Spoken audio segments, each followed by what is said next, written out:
Good afternoon and good evening, everyone, depending on where you are. Welcome to today's discussion on Beyond Borders, leveraging intercultural insights for tech startup success. I'm Doreen, your moderator for today, and it's my pleasure to introduce our guest, Slava Baranovskiy. Slava, thank you for taking the time to be with us today. Thank you very much, Doreen. It's my pleasure to join the session. Good evening, everyone, and nice to connect. Awesome. So let's get started. But before we do, I have, for our discussion today, I will cover 5 main topics. So number 1, we'll talk about the background, right? I'm going to be asking questions on the background, followed by your intercultural insights. Then we'll talk about overcoming intercultural challenges, and we'll wrap it up with your best practices, and then you can give us any of the top 2 or top 3 things to take away. How does that sound? I'll try my best. Awesome. All right. So let's start. Can you share your experience working with startups across different cultures? Thank you very much, Doreen, for your question. Definitely, I would like to start and maybe give a brief background. So when we talk about startup success, especially in the tech world, the conversation often centers around product scalability, digital infrastructure, operational efficiency. Founders aiming for international growth usually think in terms of how fast their platform can scale, or how well their backend can handle users across the different time zones, or how to optimize the remote operations. But what's frequently overlooked, and often it's a great cost, is the intercultural dimension. And I'm so happy to talk about this today. So launching the startup across multiple regions, it doesn't just mean translating your app or product into a few languages. It means actually understanding how customers from different cultural backgrounds think, behave, how they make decisions.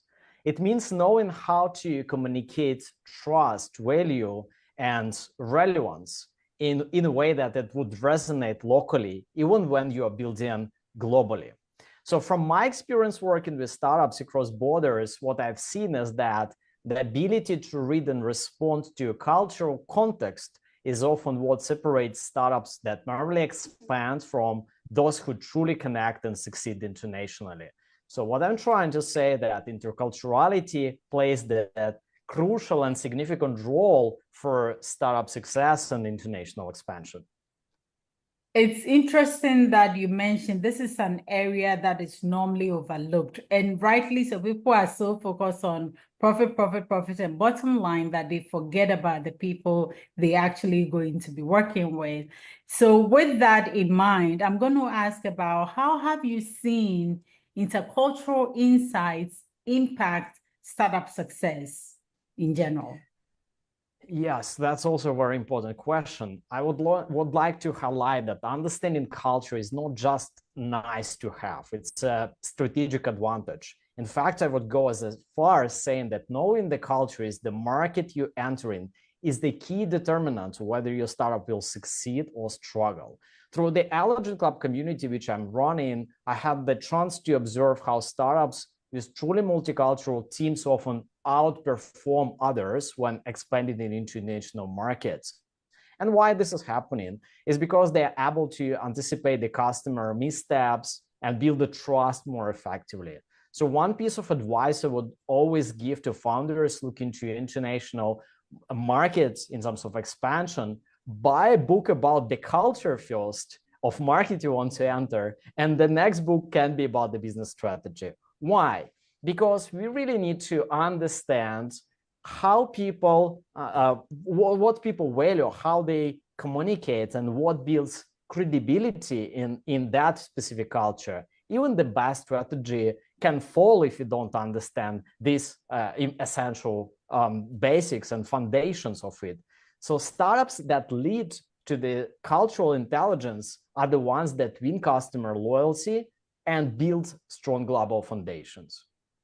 Thank you for that wonderful background. So now we know that it's important to really know the culture of the market where you are trying to go to.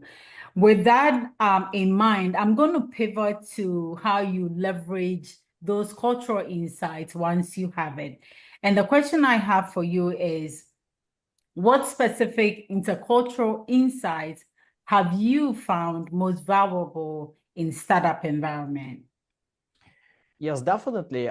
What I would like to highlight that in the startup world, one of the most valuable intercultural insights I've learned is that everything is more personal. From how people evaluate you to how they decide whether to trust or collaborate with and your business.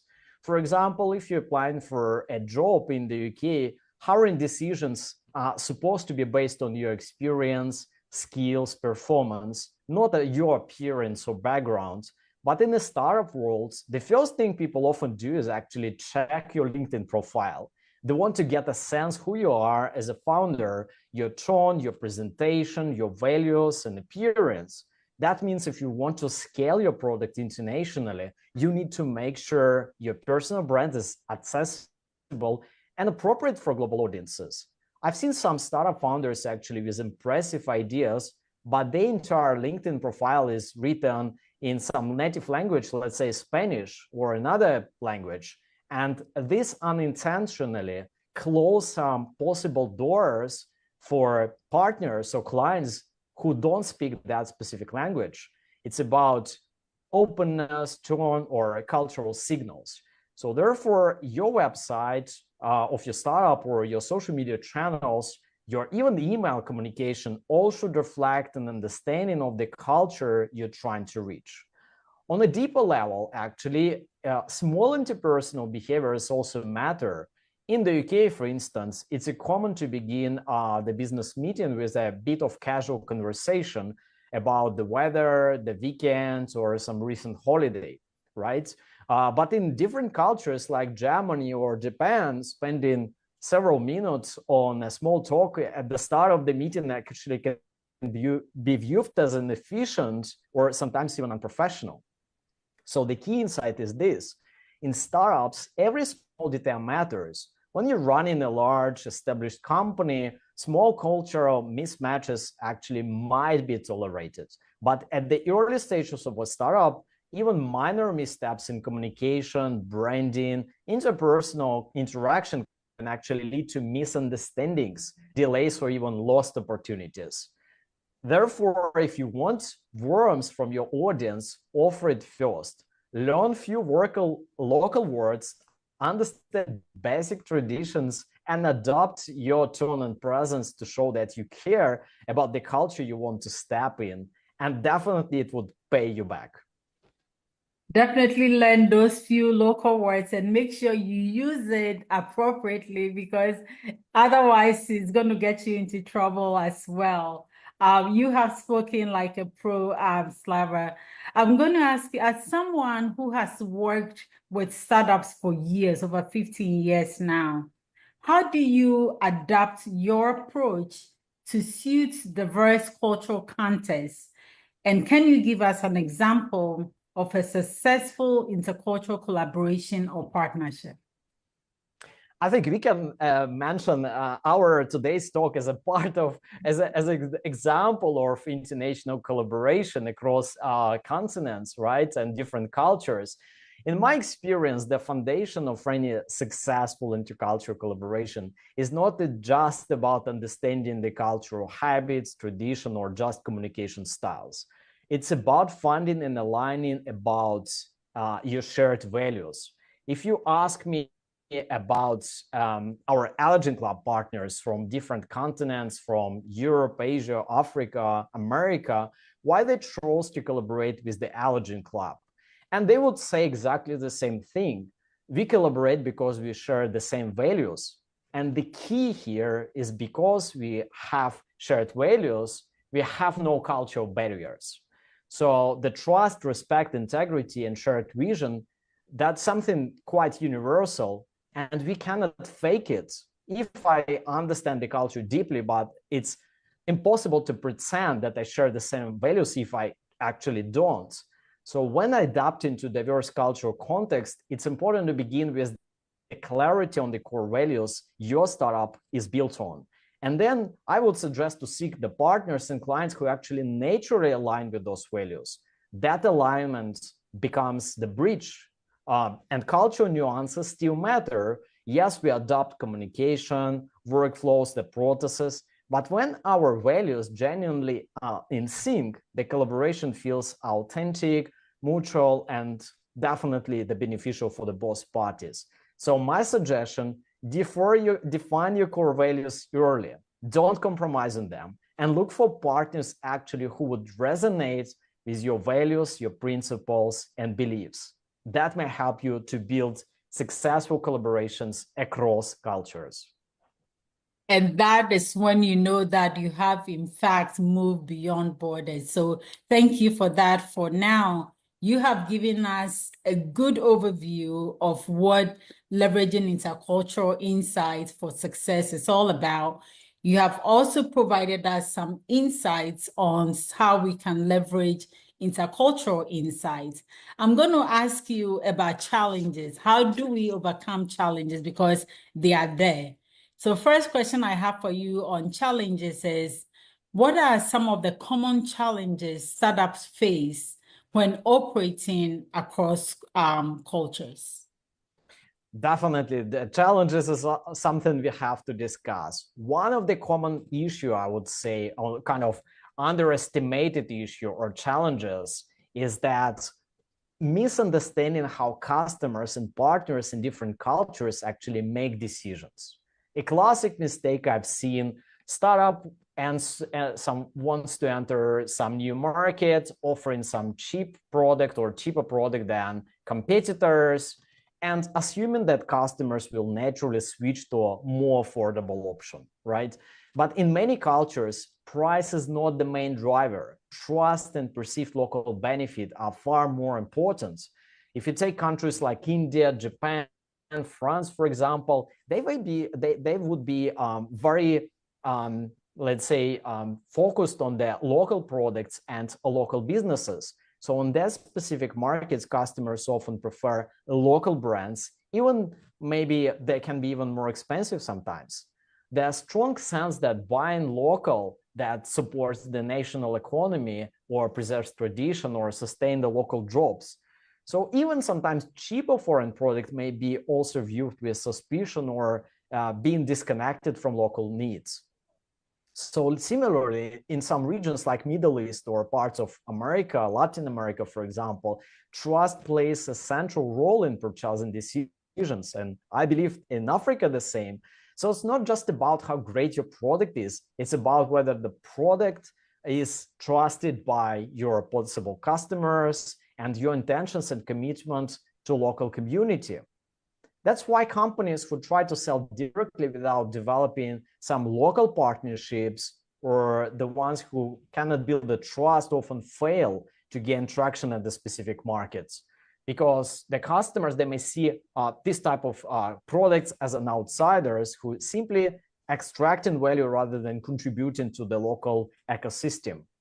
So my suggestion would be is that local knowledge of the culture is not just a marketing add-on, it's strategic foundation.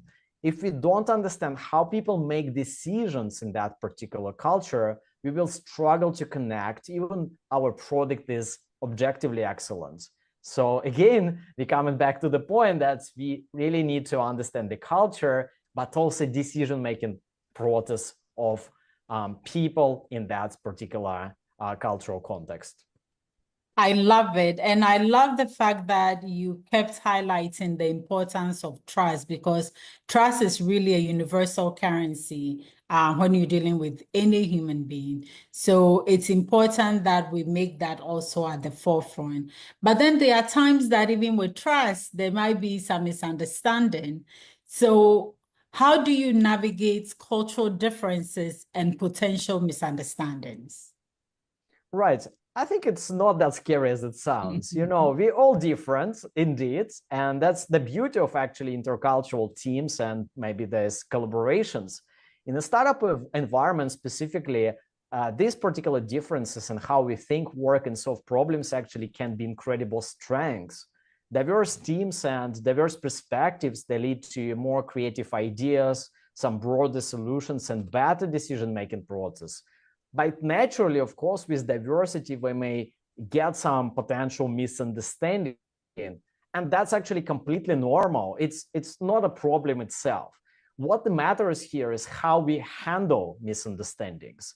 First, of course, we need to make an effort to learn each other's cultures. One great way to make a try and maybe to learn about different cultures is organizing some different type of cultural events.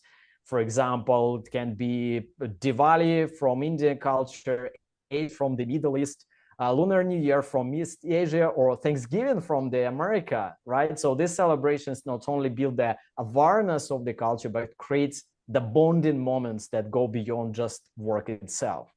Second misunderstanding happens is when they happen, we need to ask this very important question: can be a cultural perspective behind this misunderstanding? For example, in some cultures, they tend to be more risk-taking. For example, America, while in other cultures, like in Germany or Japan, they're more risk-averse.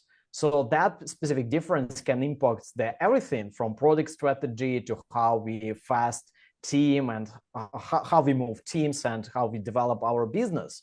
So if you're clashing on that decision, it doesn't mean that someone is right or someone is wrong. It may just mean that you've seen the situation through different cultural perspective or lens. A helpful resource I often recommend is a Hofstadter cultural study, which has 6 dimensions and key metrics such as individualism, the power distance, and uncertainty avoidance, explaining how different cultures differ. So please take a look. A part of this, the Hofstadter model, we now live in the ChatGPT era, right? So if you aim to build this cultural bridge with specific culture or specific partner or clients, my advice would be just, make a quick research on ChatGPT or another AI tool and learn from key insights about the culture. However, on the top of the digital tool, my suggestion also that AI would never replace real conversation. So talk to your team members, be curious, build a habit of asking, not what do I think is right, but what makes sense in their specific cultural context. And I think this mindset shift of taking a look at the perspective, not only of yourself, but possible perspective of other team members from different cultures or your clients or partners would make a significant shift. I love it. And I love how you mentioned it's how you handle those misunderstandings, because they will come. How you handle it is going to be the make or break for you as a business. So thank you for that. I'm going to pivot to best practices. You have had over 90 workshops focused on startups, and your TV, Eligent TV, is also focused on startups pitches. I want you to share some best practices for our viewers here. So what advice would you give to startups looking to leverage intercultural insights? Right. I think that, again, it's not that difficult to start with, right? So we can start small. We can start intentionally. Intercultural insight doesn't require a huge budget. It actually requires curiosity, humility, and consistency. My advice is to first talk to real people from your target market, not just through surveys, but have a real conversations, honest talks. Understand how people think, what they value, how they make decisions, right? Second point would be build a cultural learning into your routine. Follow local voices on social media, read some regional news, attend some events. Now online, we can reach any continent actually, right? And also we can ask our team members to share some traditions and perspectives, right? So next point would be study success and failure. Look at startups that made successfully in your specific target market which you want to enter? How did they communicate? How did they position? And how did they localize? Just as importantly, study those who actually failed. Often the barrier wasn't the technology, but we coming back, a barrier could be a trust or some specific cultural fit, right? Next point would be about joining local startup communities in that specific regions. Engage with these meetups, some incubator programs or accelerators in that specific region you aiming to enter, right? So these local communities may actually give you these insights about the markets, the consumers, the challenges and the opportunities as well. But also we don't have to learn everything ourselves. We can actually find the mentors with the deep knowledge of these particular local markets. Good mentor who knows the culture can save you months or years of missteps. Next one, build partnerships with local startups and organizations. These relationships can open doors for you, build a trust, and help you embed in that specific local ecosystem sometimes much faster and much more authentically. And finally, maybe the most joyful one, buy tickets to the flights and go to visit that particular place. Walk to the streets, talk to local people, eat the cultural food, observe how people live, shop, connect, talk. So there is no better way to see the culture than through the lens of your own eyes and in real time, right? So what I'm trying to say that in the end, intercultural insight is not just about the business strategy, because we do not operate with entities, we deal with people. So it's all about people and how people respond to our kind of approach and interaction. That's what matters. And that's why my suggestion would be learn through your personal experiences as well.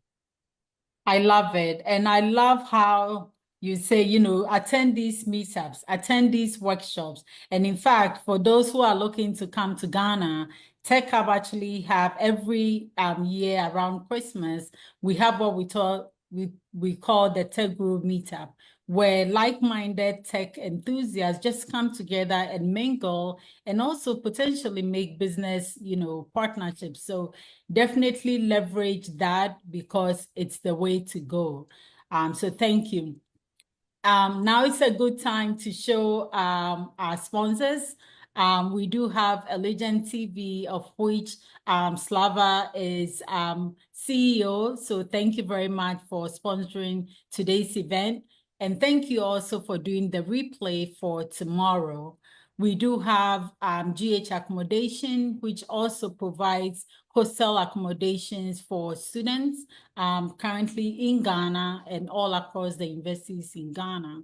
And of course, I mentioned the Tech Group Meetup, which is funded by Tech Hub Africa. So we are encouraging people to join us this December in Ghana as well.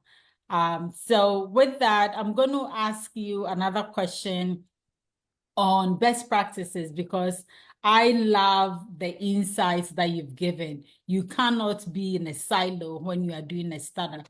You have to learn from people because they have walked the path you are trying to walk on. So what role do you see intercultural competence playing in the future of startup success? All right, thank you so much for your question. Actually, I would say it's not about the future, it's about requirements of today. So interculturality is important to something we need to focus now. In many cases, it can be the key deciding factors in why customer may choose your startup over another. I've seen many startups actually win clients or they successfully entered the markets, not just because they had the biggest budgets or the most advanced technology, but because they understand the human's nature, they understand the people and the customers they were trying to serve, right? So at the same time, I've seen competitors with more resources, but they equally fail to connect simply because they lacked cultural insight. So while intercultural competence will become even more critical in the future, it's something I believe founders need to prioritize right now. In fact, I would encourage founders to ask, how can I make cultural understanding my startup USP, unique selling point, right? So, and here I want to make a quick reflection. If I ask this audience, how many of you actually downloaded a new app today?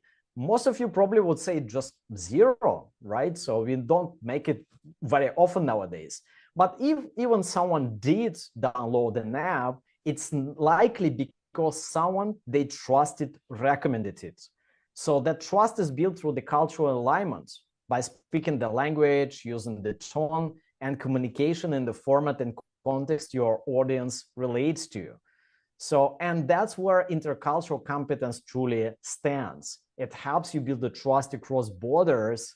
And once the trust is there, people are far more willing to try a product or a service. So if you're building a startup today with the global ambitions, make cultural insights part of your core strategy, not just your marketing, and part of your USP, which is a unique selling point of startup. Thank you. So some questions have come in, but I want to ask you two questions before we respond to the ones from our audience. I want to wrap this up and kind of hone it in. First question I have in the concluding part of our discussion is, how do you see the landscape of global startup ecosystem evolving in the next few years? Thank you so much for your question. It's actually, I believe, quite interesting one. So we are witnessing a powerful long-term trend towards globalization, right? We cannot stop this. Because of digital technology, everything is possible now. We can connect to anyone around the globe in seconds, right? So it's very easy. But here we have the paradox. Just because you can reach anyone in few seconds, it doesn't actually mean that your product or service will automatically resonate to that specific audience. In parallel to global connectivity and globalization, we also see a rising trend of customer customization. People today expect products and services they feel more tailored to them, not just in terms of features, but also in terms of values, our aesthetics, cultural relevance, right? So this means cultural alignment is becoming more important than ever. In fact, I believe actually we will see more cultural resistance in the coming years. What does it mean? If your product or service doesn't resonate with local traditions, norms, or values, it's actually in more risk of being rejected. Not just because it's not useful, but because it doesn't feel right to customers, and they will try to select more culturally aligned products. So the future of global startups will not be just about the scale. It will be about the resonance, cultural alignments. And that's what deep intercultural insight will play an essential role. That's my belief. And I think it's a good belief, because if people don't trust your products, they definitely will go with somebody that they trust. Let's wrap it up by you giving us at least two of your do's and don'ts for startups looking to leverage intercultural insights for success. Thank you. Of course, let's try to start with do's, right? So my few do's. Number one, learn the cultures of your target markets. Before entering any new market, invest your time into understanding the local culture. And if possible, visit that country, region, city, the place you want to scale. Meeting people in that particular place on the ground, observing their everyday life and experiencing the local context will be way more efficient and successful insight rather than just reading some specific report or survey online. My second point would be build a multicultural international team from day one. Your team is the powerful resource. When you bring together people from different cultural backgrounds, you gain access to a rich pool of the knowledge, norms, beliefs, traditions, traditional religious practices, and definitely the local mindsets. Learn from these people, learn from their cultures. It will sharpen your cultural intelligence immensely. I would probably add one more. Adapt your value proposition to the local context. Please don't assume that your global messaging will automatically resonate to local cultures. Instead, translate the meaning of your product or service into culturally relevant terms. Align your branding, align your communication and experience design with specific local expectations. So customization and localization is the key. So that's where my ideas, right? So, and I need to add probably a few don'ts. So number one, please don't assume digital scalability equals cultural fit. Just because your product is technically scalable doesn't mean it's culturally scalable. Start with markets you understand very well before expanding, and always localize your approach. Next one, please don't judge other cultures through your own cultural lens. What works in your home country or city may not work somewhere else. So please, your approach with every culture should be with humility, curiosity, and of course, respect, whether you're dealing with clients, partners, or your team members. And probably last one, don't treat cultural knowledge as one-time task. Culture is dynamic. People change, societies evolve. We have these multiple trends. So you should look in that particular cultural knowledge as ongoing process, as a daily practice, not just a checkbox or some one-time task. I think that's probably it for my do's and don'ts. I love it. One size does not fit all when you're thinking globally. Thank you for that powerful insight, Slava. Before we go to the questions that came in, for those who just joined us, welcome. Our topic for today is Beyond Borders, Leveraging Intercultural Insight for Tech Startup Success. And our guest for today is Slava, and he is the CEO of Eligent TV, and also a seasoned entrepreneur who has been working with startups for over 15 years. So Slava, I am going to ask you questions that came in. The first one is, what strategies would you recommend for building effective intercultural teams? Sure, I think that this is also a very important question, and how to start. My suggestion would be start with your co-founders. If you really want to build intercultural team, the foundation begins with this, your founding team, the team of your core co-founders. When diversity is the part of your DNA from day one, it's becoming much more authentic to attract future employers or team members from different cultural backgrounds. At the Eligent Club, for example, one reason is our community is so multicultural is because that was one of our core values from day one. We made it very clear, everyone from any culture and background is welcome. That message resonated deeply and attracted founders from all across cultures, the continents, the different backgrounds. But welcoming diversity is just a step one. So real work is also in respecting it, learning from it, and embedding this cultural knowledge in startup everyday process, right? So personally, I treat this part of my daily responsibilities to learn about different cultures, to ask questions, to reflect on how our values align with this different cultural context.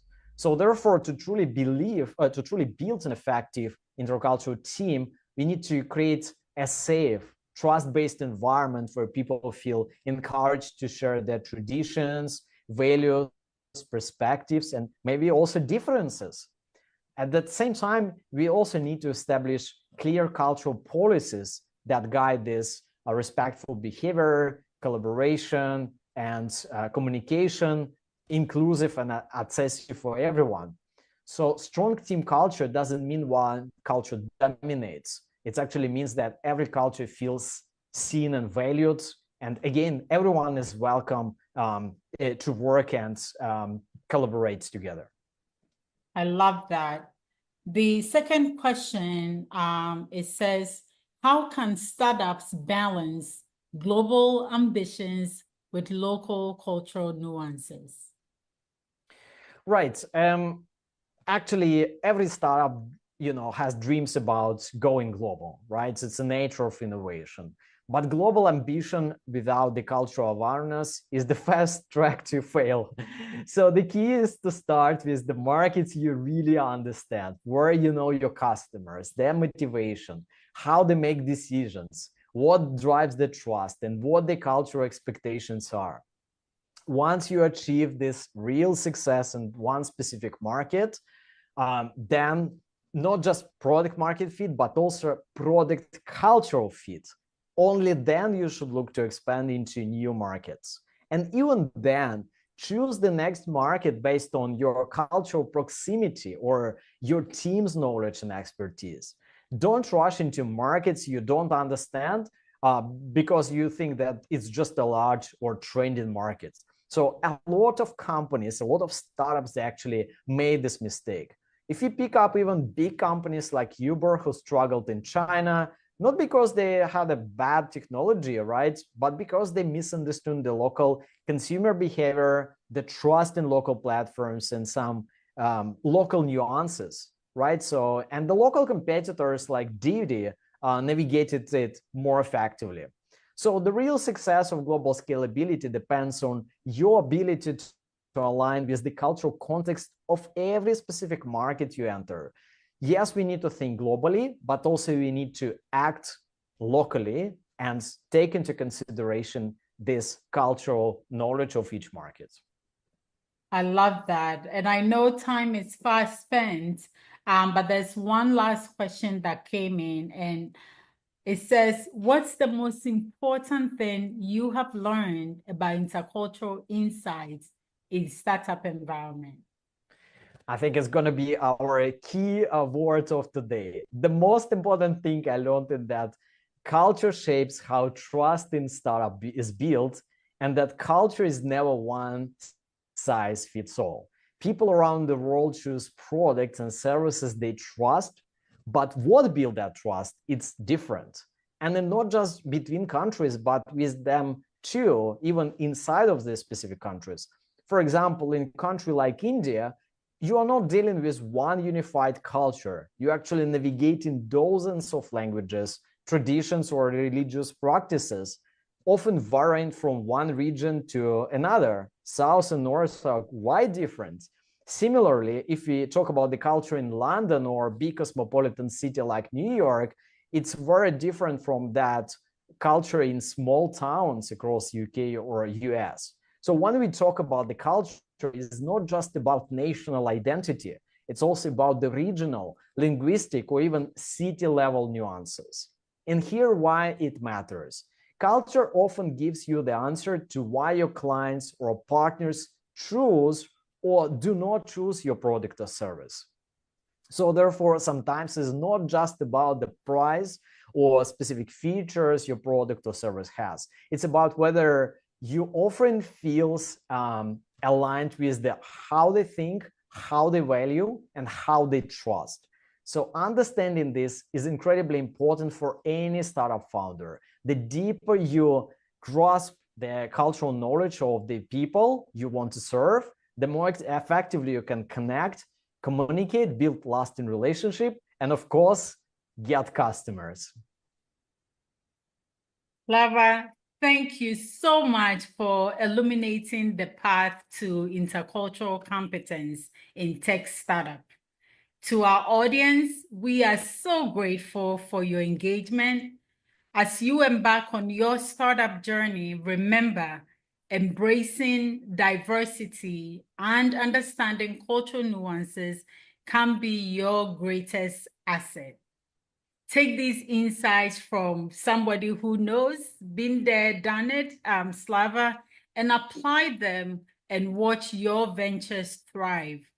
Until next time, stay innovative, stay curious, to use the words of Slava, and keep pushing boundaries, because we are just getting started.